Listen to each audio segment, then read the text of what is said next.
I'm Temple Northup. I'm the director of the School of Journalism and Media Studies here at San Diego State University.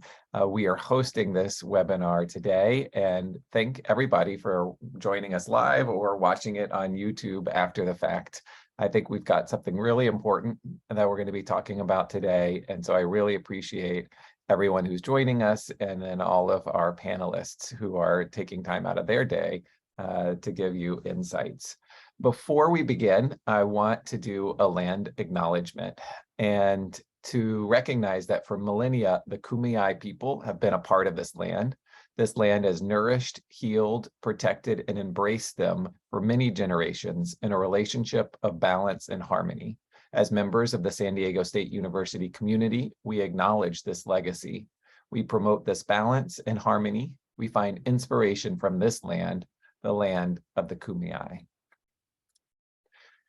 At this point, I'm actually going to turn things over to Becky Nee, Dr. Nee, who is a professor in the School of Journalism and Media Studies, who has organized this for us today. So, Becky, over to you.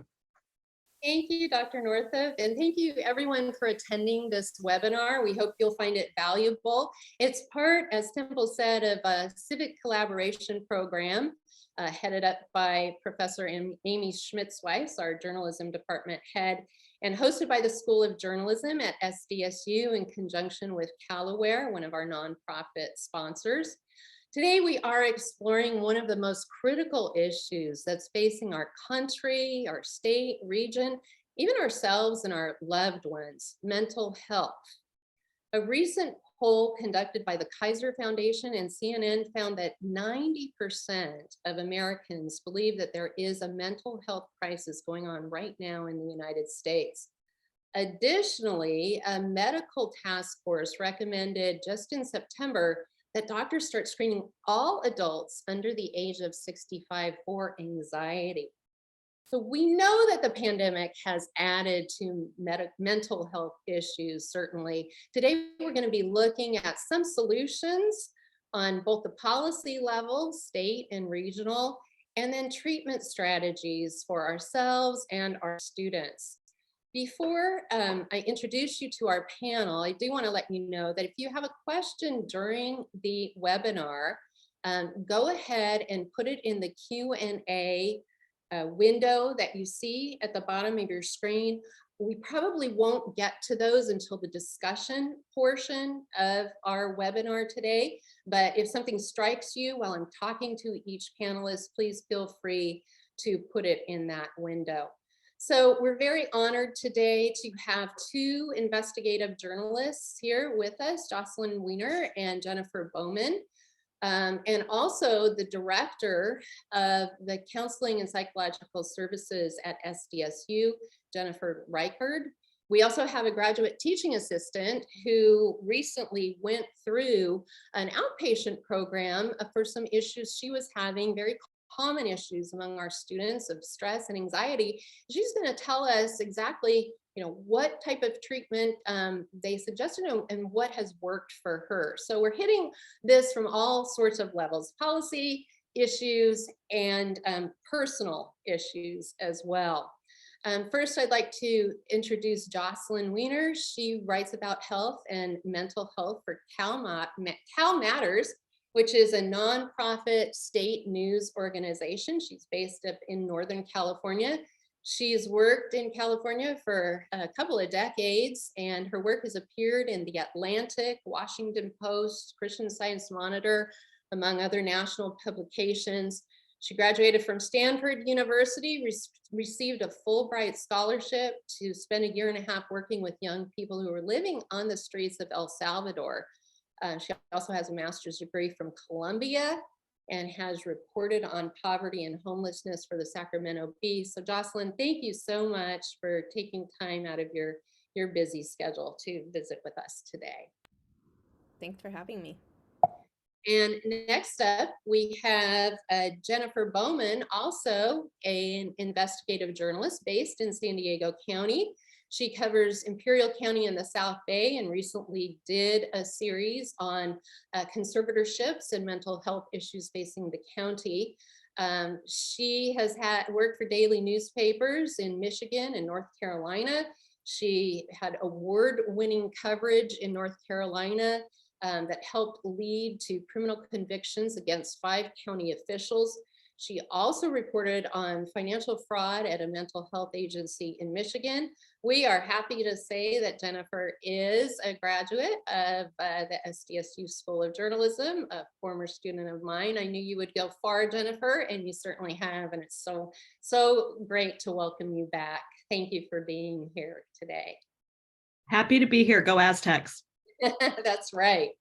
All right, and speaking of Aztecs, we are also represented by Dr. Jennifer Reichard, who is the Director of Counseling and Psychological Services at SDSU. She has a PhD in clinical psychology.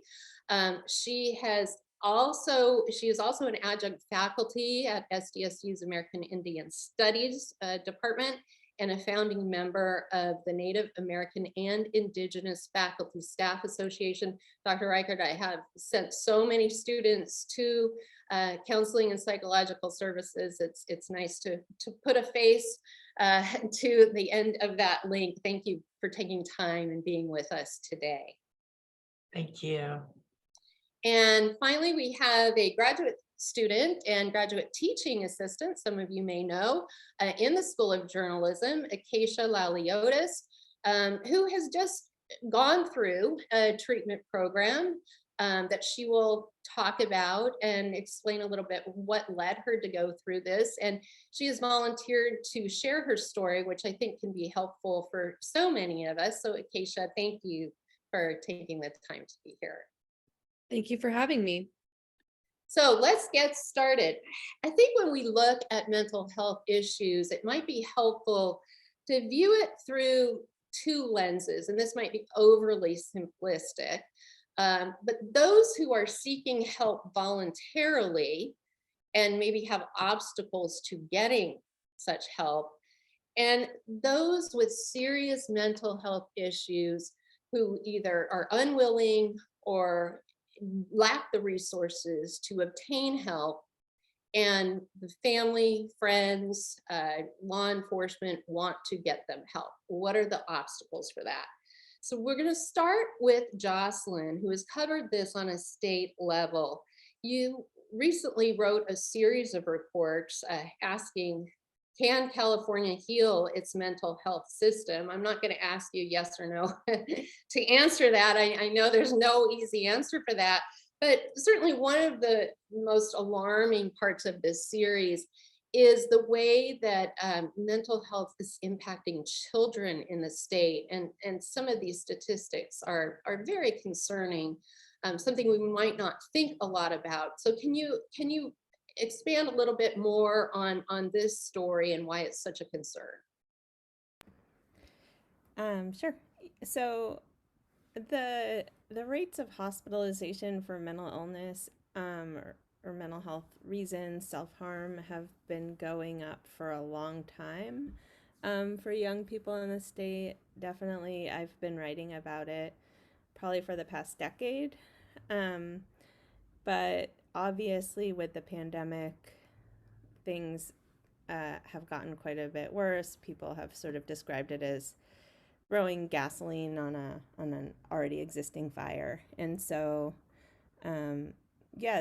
I think there is a lot of interest at the state level in trying to address it, but there are also a lot of challenges because the need is going up so quickly.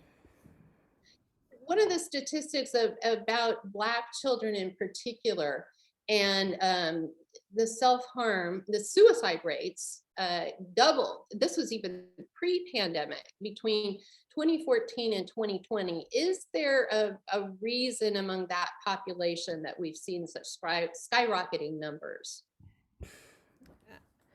I mean, one would assume that it is a combination of racism and economic marginalization, that those tend to add to the stress that any child would be already experiencing right now.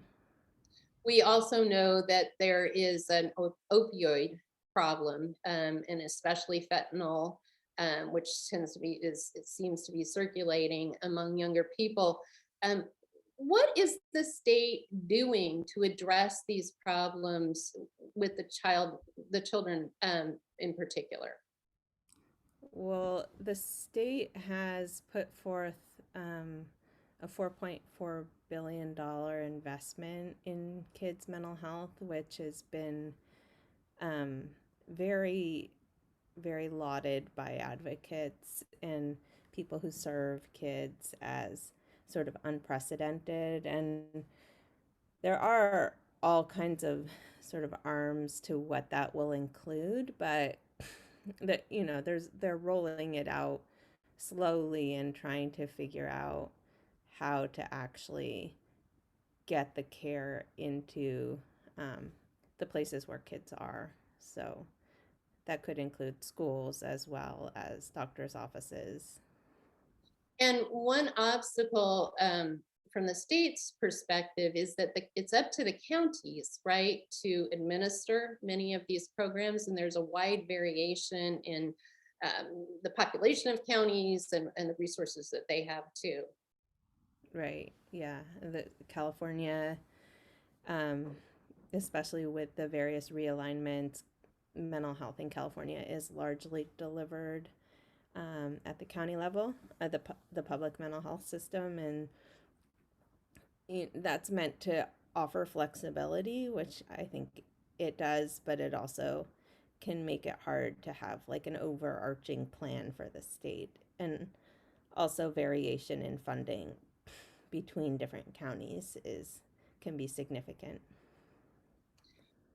Another problem facing people who would like to seek help is the severe shortage of mental health workers statewide. I know we've seen this in San Diego County as well.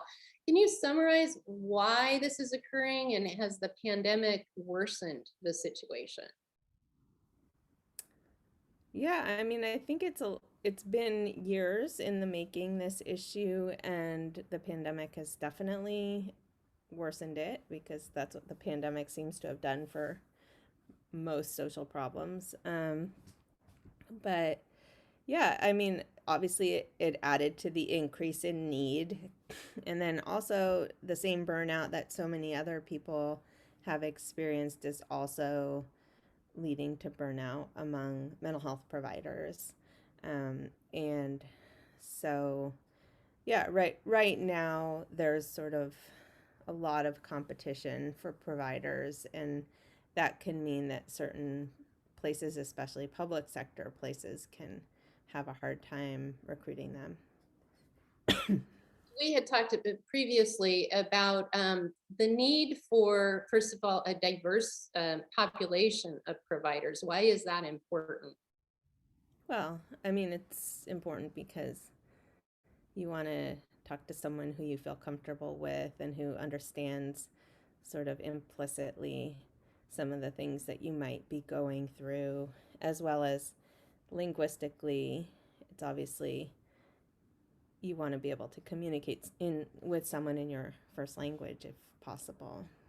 And also mode of delivery might be an issue too for some people.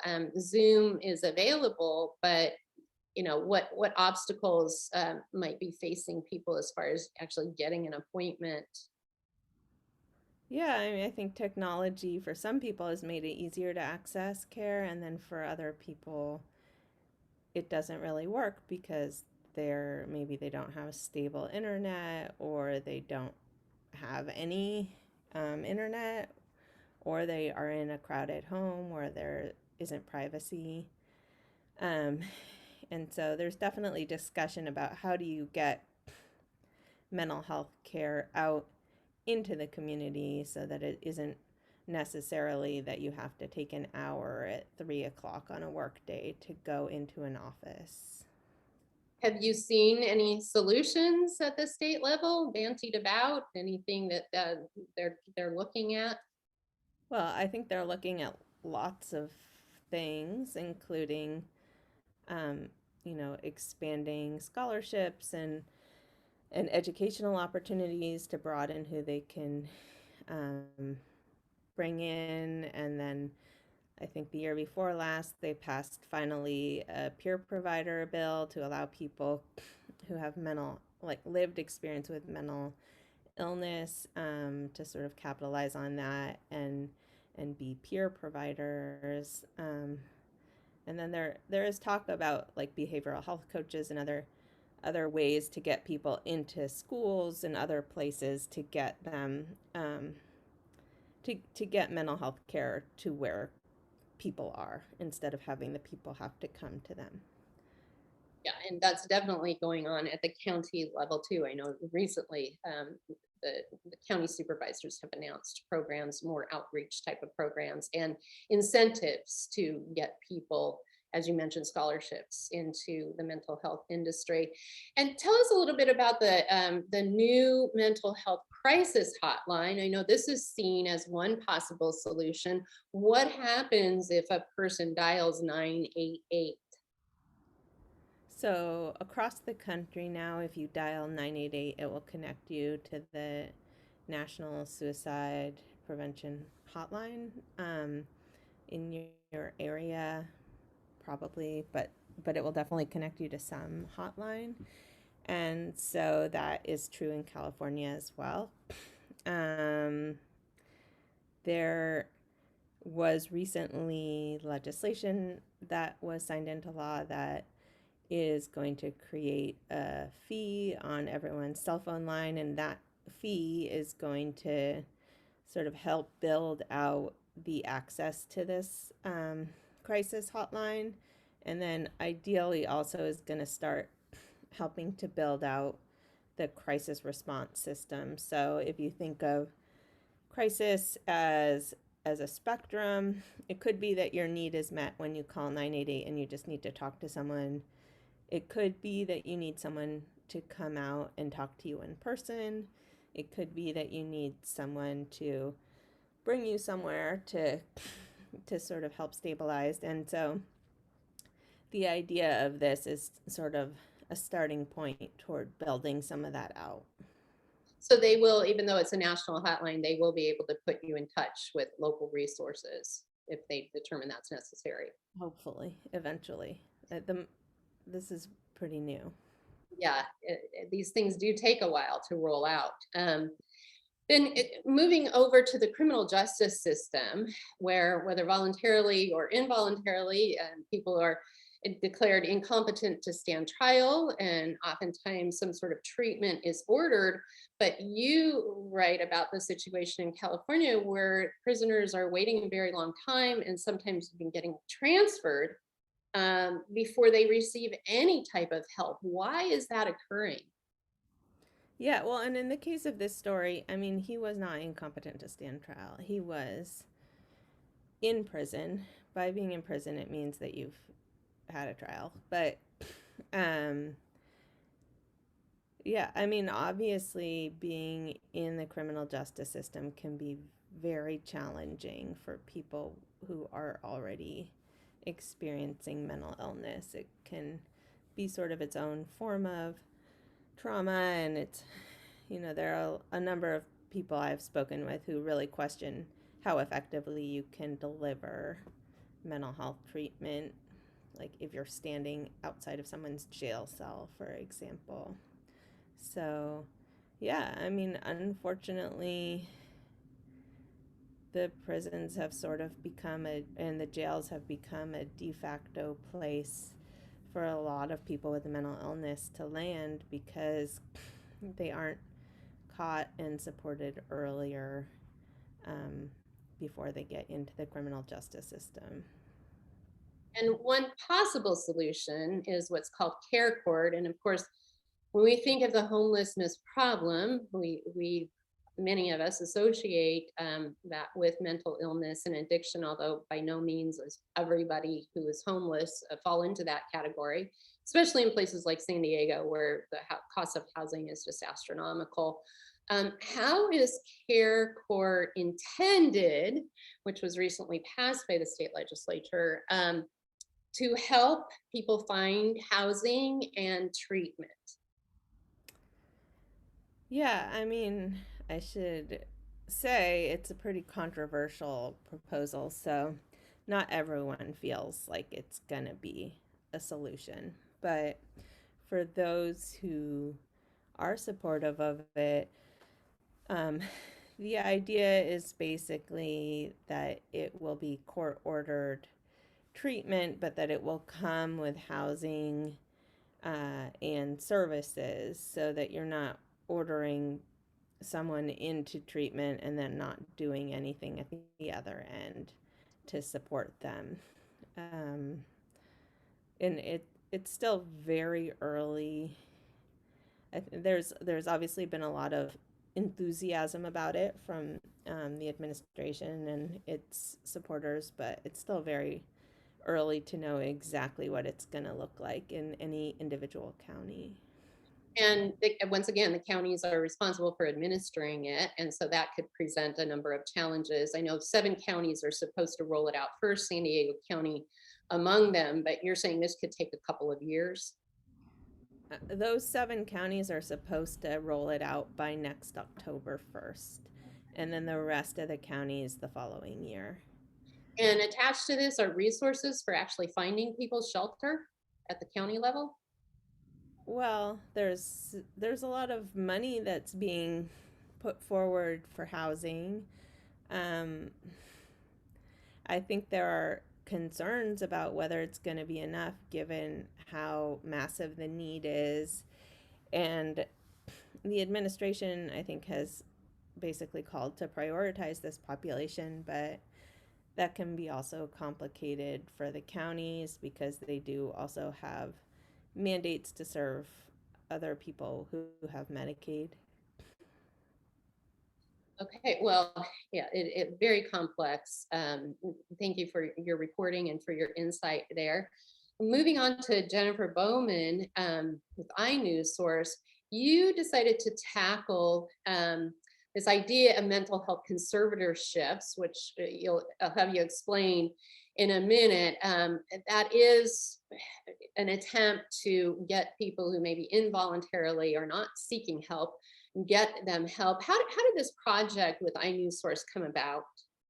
Yeah, I think what we noticed at iNewsSource was our county, San Diego leaders were some of the most vocal supporters as we saw kind of conversations ramping up about how do we address, the problems that have been identified in conservatorships, and there was a lot of support here. So we sought to answer the question of, as we see our leaders, being among those vocal supporters, how well are mental health conservatorships even working here in San Diego County? I don't know that we were ultimately able to answer that question after, diving into the topic, but we at least attempted to dive into what we found to be a lot of gray area. But I'm happy to explain what the mental health conservatorships are too, if that works. Yeah. Yes, so I think we all got exposed to conservatorships through the Britney Spears coverage this past year or so. That's a different type of conservatorship that she was under than the LPS. I'll let you explain what that stands for, which is more common in the state, but very difficult to get. Explain a little bit about what that is and why it's so difficult to get a conservatorship for someone. Yeah, so LPS stands for the law that governs these type of conservatorships, Lanterman-Petrus Short Act. It's a longstanding law that has been kind of targeted in recent years for reform. But, these LPS conservatorships are basically a legal process. And so in basic terms, if a person is deemed gravely disabled and has a certain serious mental illness, being, schizophrenia, bipolar disorder, and others, they can be recommended by the hospitals or a clinician, ultimately to the county departments, who then decide which ones should go to court. These legal arrangements last for up to a year, and in some cases they can put the treatment of people under the care of counties, whether they object to it or not. So this is, the challenges that we found in our reporting was, a lot of the statewide problems exist here in San Diego as well. The difficulty of finding beds, appropriate housing, these kinds of things. But what we found from folks, and what we could see at least in data, is that conservatorships are actually less common in San Diego. And so what we have seen in recent years is that hospitals are recommending conservatorship less often, as are the county officials who move these on to court. We've heard from loved ones who have expressed frustration. They say there's a hesitation in San Diego, particularly, to pursue these conservatorships. This is something that's disputed by the county. The county points to what have been massive investments in behavioral health care. Supervisor Nathan Fletcher says, the decline in numbers would be a good thing if that means that the declines are a result of the work we're doing in terms of early intervention. And the reluctance is that because of a lot of disability rights activist groups, because you're really taking away the right for somebody to make decisions on their own and live independently, correct? Yeah, this is no small thing you're doing. You're taking away some of the most significant life decisions a person has, where you live, whether you can leave that place you live, whether you take medication, things like that. It's a serious thing, and as many reporters have found, it's a flawed system. What I've heard from experts and from advocates is actually criticism of state leadership, or the lack of it. As we've talked about, the counties have the authority to do this, and as a result, some tell me that there is a lack of a statewide strategy. So it just varies county to county on how they pursue conservatorships, which ones they deem worthy of going to court, and which ones they don't. Yeah, that brings up a lot of what Jocelyn was talking about, is that the state might set the policy, but it's up to the county to carry it out, and a lot of different types of counties and resources in the state of California. You mentioned that this is part of a flawed system in San Diego County in particular, that the system is already struggling. Why is that? Well, I think we could see it to be, a lot of the same problems we're seeing statewide. There's the reluctance, that we hear from family members. There's that contention. There's lack of treatment beds. There is, just a lack of early intervention. And, what we found was there's just been a massive disinvestment, was the way it was described to me, over decades, that, even as we see these really big jumps in funding for our county's behavioral health system, I'm told that it's a matter of catching up, and that there's some really big gaps to fill. And this is, like we've talked about, there are no easy answers for this, and there's a lot of questions about whether expanding conservatorships is really the right answer, and if that will really help people. I had one expert also tell me that we may have these good programs available today.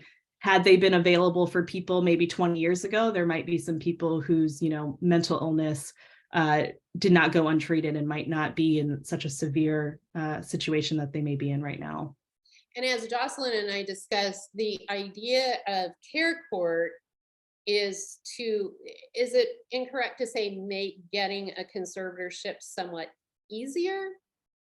I think what it does is, there's been criticism and frustration from loved ones who say, we have not enough of a say or a path to get help for our loved ones who are so sick that they don't need help.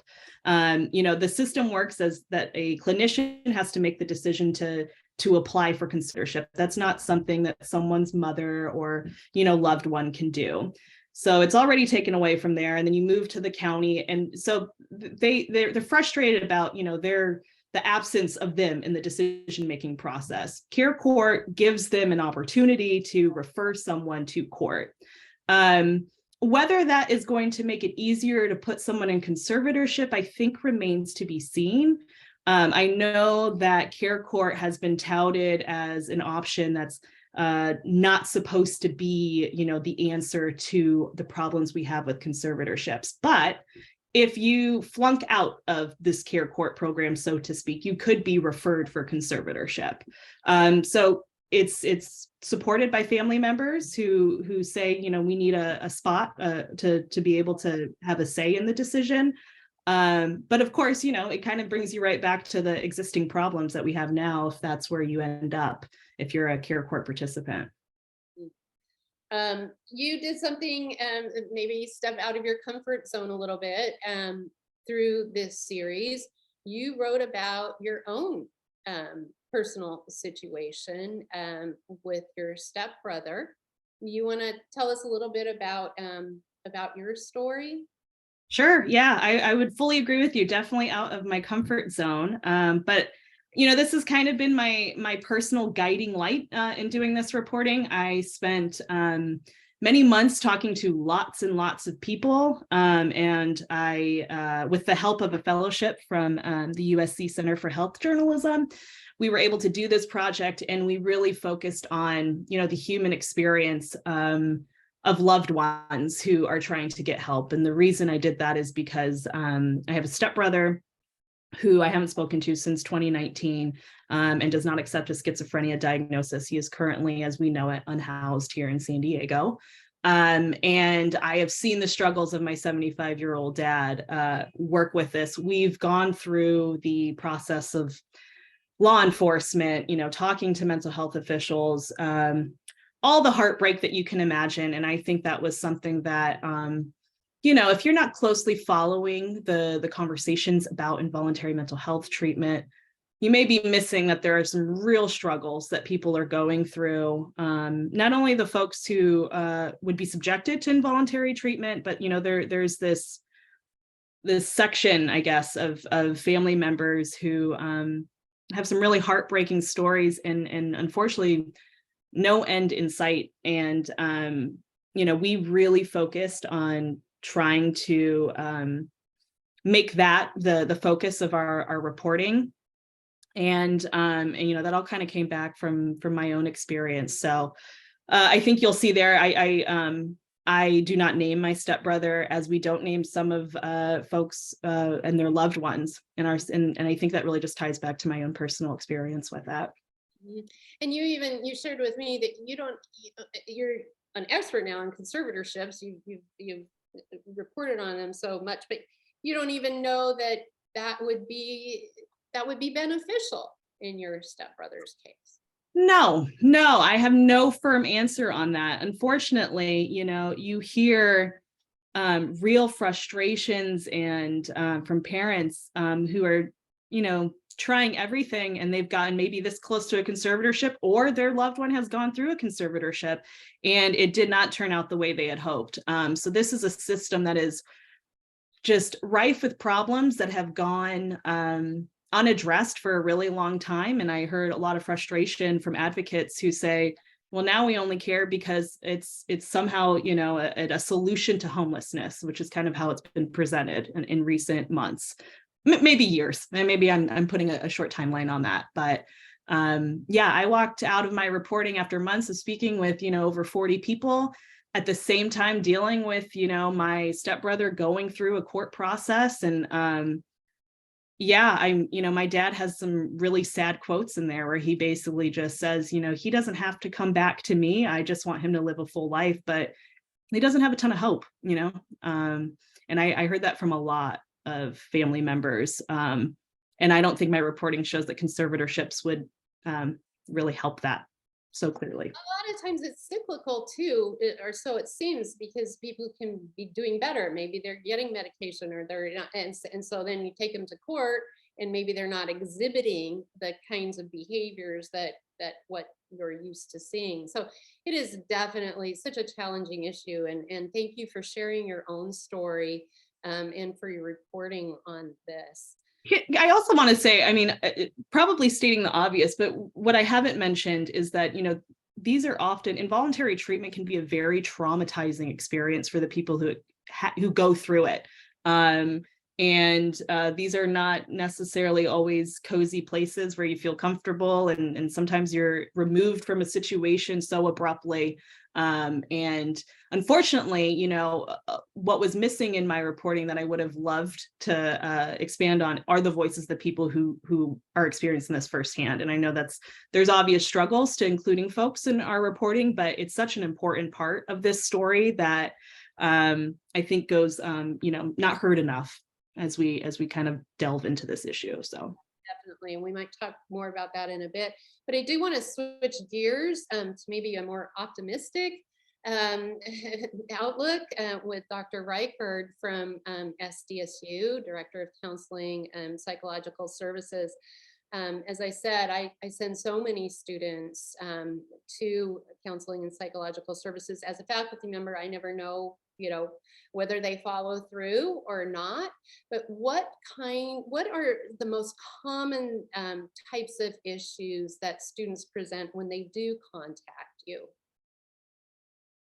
We see a lot of different presenting issues. And so, I can tell you the top few most popular, but I also don't want to give the impression that we don't see a large range of issues, because sometimes students might feel like they are too light to get services or too much to get services. And so, that's the caveat. But what we see most commonly is students presenting with anxiety, and then also relationship concerns, whether that's with families, whether that's with significant others, partners, or roommates, or even faculty members, anyone in their life. And then financial concerns, and then housing, of course, right now, has never been such a strong concern in San Diego, and depression and things like that.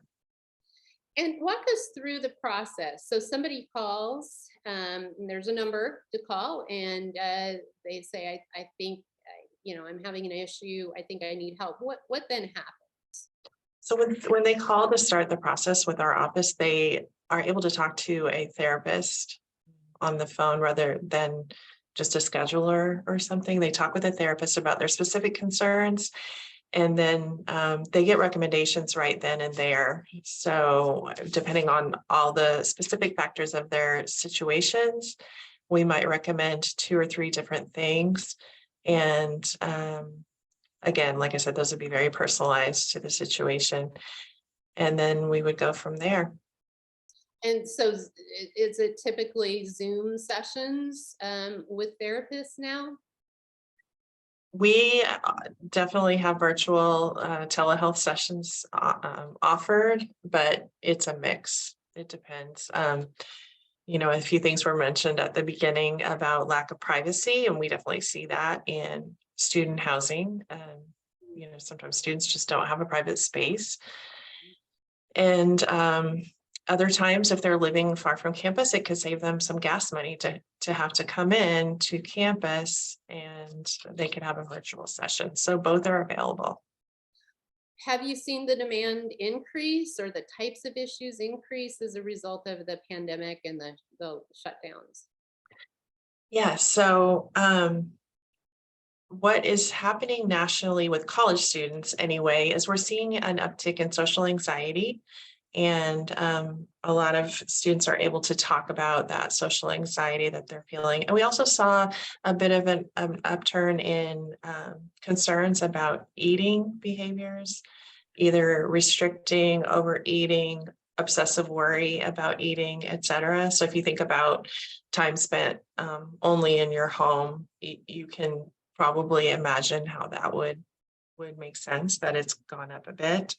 Anxiety has been the top of the list for a couple of decades now, and I don't think the pandemic has done anything to quell that. So yes, we're seeing tons of anxiety, and just for really good reason. I think there was a lot of lack of control, there was a lot of unpredictability, and I think that still exists. So some of the things that we probably wouldn't have imagined, like severe concern around budget cuts and jobs and things like that, and in the same time frame, utter lack of labor that's available in all different sectors. And so it's this weird, like, I feel like the surprises just keep coming.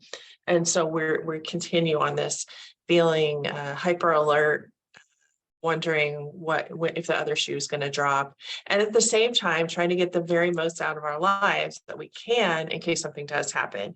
So instead of it being a FOMO or a fear of missing out on social stuff, it could be a FOMO for resume building or FOMO for activities at college or in life, and just this hyper energy toward all of these things, which can lead to a lot of trouble with time management and perhaps more stress and tension and things like that. All right, so I know everybody's different and every situation is different, even among our student population, but what are some tips that typically tend to work for students? Well, I think I must say that a lot of times we talk about tips for stress management, and I think the reason it's called stress management is because we're not aiming to eliminate it, because stress is extremely helpful in many ways, and without it, we wouldn't really have much going on for ourselves. So trying to work with that and optimize our stress, optimize our physiology and our psychology. A lot of this has to do with just routine, coping, self-development, self-attention, and trying to meet our own needs, which are varied at different times, asking for help, really trying to promote help seeking, etc.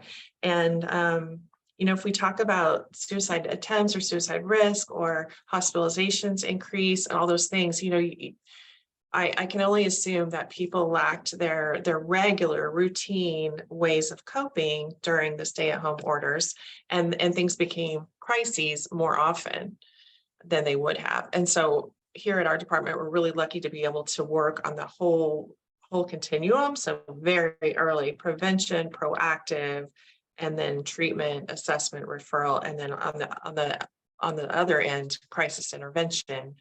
But so much has to happen before the crisis to try to prevent it and equip the community. Yes, and I think this is such a critical age too, and the 18 to 22 young adults moving out on their own for the first time. I'm a parent of a college student myself, and I know the anxiety certainly that the pandemic caused as well. How can we as faculty, we try to get the word out as often as we can, but what else can peers, parents, faculty do to encourage somebody to seek help? Because this is a free resource to them. We've talked about how difficult it is on a state level once you're out of school to get treatment, and this is something that they can pretty easily receive. What can we do to encourage that? That's one of the things I love about working here is similar to community psych. We really aim to sort of provide equitable access across different communities, different groups. And, we are heavily utilized. Like, a lot of people do come in, and stigma is going down, and really mental health is the conversation now, which is very helpful. So I think some of my work has been with faculty who maybe have held or lived in different eras where there was more stigma, to really just relax a little bit more of these conversations that students are bringing to us. They're bringing to everyone that's around them, and Gen Z is going to change us all. They are going to destigmatize for all of us, which is wonderful. But just some encouragement of, I care so much about you. Have you thought of talking to someone? If you have personal experiences, that's a wonderful way to share. And rather than saying, I don't know what to do with you, you need to go to someone else, connecting, listening. Don't underestimate the power of listening, and making a suggestion to get help if you think it's warranted, or just asking the person, what do they think? And how do you usually cope? And is that working at this time? Some of those facilitative questions, which leave them as the expert, which they very much are in their own life. Yeah, and talk therapy with a licensed professional, I think not enough can be said. I think it's so interesting that you're pointing out that Gen Z is destigmatizing this, and that is something to be hopeful about. We have a Gen Zer with us, Acacia, and you sought help. Can you tell us a little bit more about why you decided to seek help and go through this fairly intensive program that you just went through? Yeah, thank you. I just want to thank you for actually holding this webinar because it is helping destigmatize mental health. And that's a big step in the process of accepting mental health and normalizing it, especially in Gen Z in the college community. So I just want to thank you for holding this webinar first and foremost. So I kind of just saw how mental health was affecting my balance with other parts of my life, like school, work, and relationships. So it was a lot of people in my life that inspired me to actually seek an intensive outpatient program. I think it's harder to see how things are affecting you, but when you see how people are recognizing your own mental health and how it's affecting outside relationships, I think that really helps kind of see what you're actually going through. So yeah, I enrolled in an intensive outpatient program. I'm actually almost done. I end on November 8th. Yay. It was for 2 months. I started September 9th, and it's 3 days a week. I go and it's 3 hours at a time. So 9 hours a week total for 2 months. And it's such a unique opportunity because, one can seek individual therapy, but, sometimes it's hard to get on the wait list. It takes a couple of months to get on, like a regular routine of actually doing individual therapy. So this is a very unique situation that I'm in where I'm able to balance work and school and intensive outpatient because I am a graduate student as well as a teaching associate. Just kind of having a balance is key. So I was really thankful to have found a program that really worked for me. And in this time of intensive outpatient, I actually got diagnosed as bipolar 2. So it's really helped me truly confront my feelings in a group session. It's all group. You go through the whole process with a couple of different people. Some people graduate throughout, we call it a rock out, where basically you finish your 2 months and then you kind of reflect on your time in the intensive outpatient. So that will be what I'll be doing on Tuesday since I'm graduating the program. So it gives you truly a unique situation to confront your mental health in a group setting. And also everyone in that program is going through not exactly the same thing that you may be going through, but is also going through mental health challenges. So kind of going through it in a group session makes you realize that you're not the only one there and they can provide support for you through these group sessions. Everyone has their own mental health journey and you wouldn't really know about it until you actually go through a program like what I'm going through. So it sounds like that, again, the talk therapy and the dynamic of the group has been the most beneficial for you. Or were there other everyday types of tips on a day-to-day basis that might help the rest of us that you can recommend? Yeah, absolutely. So each week in the therapy, we go through a different topic. For this week, we're actually going through depression. But one of my favorite coping techniques was progressive muscle relaxation. So basically, you have to kind of go through your body head to toe and start relaxing different parts of your body. And once you do that, it kind of just lowers anxiety scientifically. You clench your fists for like 10 seconds at a time and then let go and kind of feel all the emotions that are going through your body. It's actually very cathartic. That's what I've noticed the most kind of benefit from that technique is to kind of feel all the muscles in your body relax. That was one of the anxiety techniques. And also deep breathing is another good one. Guided meditation, if we're practicing mindfulness, kind of being alone with your body and your thoughts and your mind. That's another good tip. Another one is naming things across the room. If you feel like your anxiety is at like a 5 or 6 level, that's another good thing that IOP does is they always do a check-in with you. You rate your anxiety on a depression on levels from 1 to 10. And let's say your anxiety is at like a 5 to 7 range. They have different techniques. So progressive muscle relaxation is if you're kind of more in like the 9 to 10 range of anxiety levels. But another one that I think that we are at on a daily, if you have anxiety, you're usually at around a 5 to 6 level, is naming things across the room. Like there's a TV right there, there's a tapestry right behind the TV. It kind of takes you out of your own head and gets you kind of just naming things across the room, kind of takes you out of your own head, focusing on something else other than what's actually going on in your mind. An ABC game, just naming things in a certain category, like animals. You can be like antelope, bird, cat.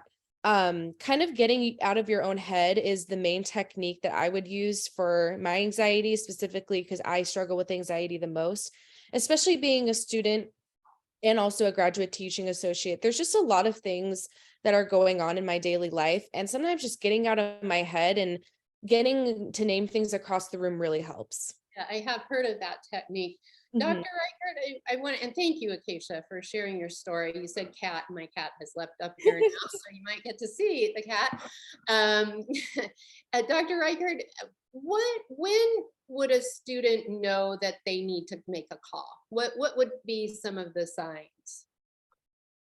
Yeah, I think there could be a few different ways, but something Acacia said I think resonated a lot, which is if you feel like something is interfering with what you want, or interfering with the balance, or if it's interfering with sleep, interfering with pleasure, interfering with ability to study and relate to others, if there's a lot of avoidance going on, the science says avoidance is not the way to go, because other things can be exacerbated when we avoid. So really looking at what's your typical baseline, what is that you want, what are you experiencing, and then you try things, because most we do a lot of things just on our own, right, without any professional help. So you try certain coping and you make goals and you take steps. And if those are getting harder and harder, then it really might be time to give someone a call and get the recommendations. And as a student, what does it hurt really, right? If you're even thinking that you might, then you should. Right. Just give a call. It's not easy to do, but there could be tons of benefits. I teach social media. Acacia is one of my teaching assistants. It is a skill that most of our students have to practice and learn. But yet, how do we know when too much social media is too much? Do you feel, Dr. Reichert, that it is contributing to some of the anxiety that we're seeing among younger people? I mean, from a really broad base, absolutely, because I don't think that we are designed to take in trauma on the global scale every minute of our days. So yes, I believe it's too much. And then on a more personal US kind of scale, I think that where we want to run into trouble is with the comparisons that we make. So if we're using social media to keep in touch with friends, we're seeing a contrived image that somebody puts forward, and we may feel really, really out of the loop, whatever it is, whether it's the lifestyle or the things that people have and stuff like that. So there are ways to, I think, use social media that work pretty well for us. And I think younger folks are probably better at making those adjustments than some of us older ones. I think that they probably can tell what's working and what's not working. And so if you're using social media for news, perhaps there's another way to get the news, and then you could take a break from social media and really see how that feels and pay attention. You're having a lot of kind of symptoms that are unpleasant. Taking a break will give a lot of different feedback and data for you. And then perhaps opening up to only friends or only news, or just really making compartments for yourself that contributes to your mental well-being rather than takes away. Putting boundaries around the social media use. Yeah. That's interesting. You mentioned that the younger people, it's almost a skill that they have developed growing up, which the rest of us are trying to figure out how it best works into our our lives. We do have a question that I wanted to throw out to the reporters. How do you prioritize your own mental health as an investigative reporting? It can be, certainly stressful and draining, especially with the issues that you are covering. Jocelyn, do you have an answer to that? I guess over time, I've sort of learned to compartmentalize a little bit. When I was younger and I was doing that work with kids who were living on the streets and there was so much trauma, it was really hard for me to separate and to not feel sort of personally responsible for solving that. I think as a journalist, I have actually at least felt like I was empowered in terms of, okay, well, I'm telling people's story and that is my role. I can't necessarily solve things, but I can shine a light and then see what happens. But yeah, I mean, that's for me. I don't know, Jennifer, if you have thoughts. Well, ditto. I think I've done a good deal of compartmentalizing as well. Unfortunately, with this last project, it was a little more difficult, given my personal experience. I tried to remind myself that was actually a strength of mine during my reporting process. So, dealing with it, acknowledging that investigative reporting is hard, and you'll go through the waves of, I hate everything I wrote, and is this even a story, to having good editors who tell you, take a break when you need to. And I certainly spent a lot more time than usual stepping away from my reporting after having difficult conversations with folks. The conversation with my dad, for example, that was all I could do that day. And just listening to my body, and how I feel. I have found, oddly enough, that the farther I get in my career is actually I feel more. I think I was a little bit better at being able to not feel, I guess, at the end of the day. I heard some really great tips, though, honestly, in this webinar that I'll be using myself. So just trying to stay in tune with yourself and making sure you have the support of your management and communicating to them when you might need some extra time. Yeah, that's so important. And we know there are resources out there, the DART Center being one for journalists, and the psychological trauma that journalists do go through. I know the journalism faculty and I are very concerned about that, and we try to share that with our students as much as possible too. If you are seeking help, we do want to mention once again the 988 National Crisis Hotline. And of course, if you're a student, take advantage of counseling and psychological services. As we mentioned, the 988 line is open to everyone. Counseling and psychological services, just go to the website. There's a big Get Started tab right here. There's also some access numbers if you're actively going through a crisis. Getting help for others, as we covered, the National Alliance on Mental Illness, there is a San Diego chapter. You can find that online as well. The Office of Public Conservatorship, if you want to explore those options. And then Disability Rights California too.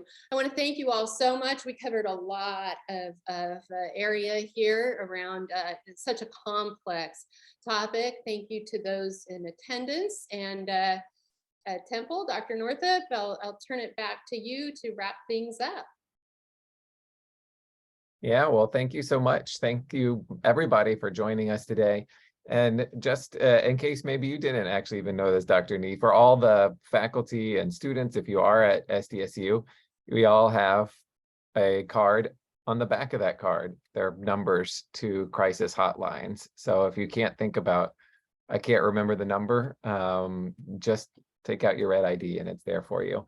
16 years, and that's the first. I guess I've never looked at the back of that card. Yeah, well, it's not something people necessarily know. But thank you, Dr. Nee, for organizing this, and thank you to all of our participants for taking time out of your day, and for all those who watch now or later on YouTube. Have a great day. Thanks, everybody. Thank you all.